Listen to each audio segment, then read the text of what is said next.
छठ आस्था, संघर्ष और उम्मीद। प्रेरक हिंदी कहानी। गांव की सुबह थी। सूरज की पहली किरण अब तक धरती को छूने नहीं आई थी, लेकिन गंगा किनारे की वो स्त्री सुनैना पहले से ही जाग चुकी थी।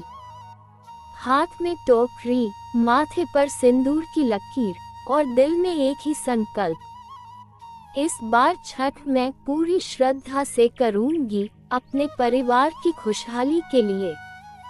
लेकिन उसकी कहानी आसान नहीं थी।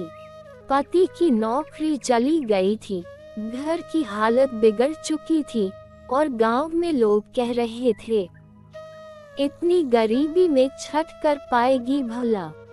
सुनैना बस मुस्कुराती और कहती, छठ पूजा पैसों से नहीं, विश्वास से होती है। वह 3 दिन से उपवास पर थी, पानी तक नहीं पिया था, फिर भी चेहरे पर थकान नहीं, बस भक्ति की चमक थी। छठी के दिन वह नदी किनारे पहुंची। ठंडी हवा, बहती लहरें और डूबता सूरज।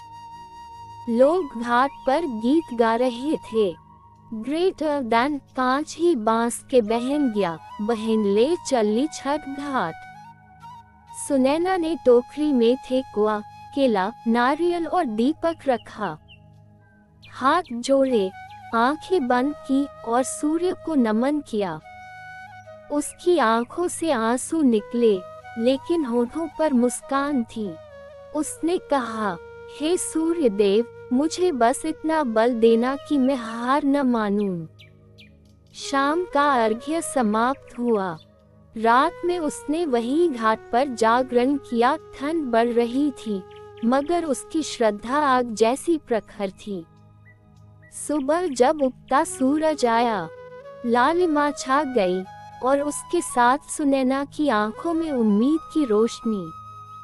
उसने दोनों हाथों से जल अर्पित किया और कहा, जिसने कठिनाई में भी आस्था न छोड़ी, उसे नया सूरज हमेशा रोशनी देता है। कुछ महीनों बाद सुनैना के पति को काम मिल गया। बेटी की पढ़ाई फिर शुरू हुई। जब किसी ने पूछा, तूने कैसे हिम्मत रखी, वह मुस्कुराकर बोली, छठ सिर्फ पूजा नहीं है, यह विश्वास है कि अंधेरा कितना भी गहरा हो, सूरज फिर उगेगा। संदेश। Greater than. जब जीवन में कठिनाइयां बढ़े, तब हार मत मानो। छठ हमें यही सिखाती है, संघर्ष चाहे जितना भी हो, आस्था और मेहनत से नया सवेरा जरूर आता है।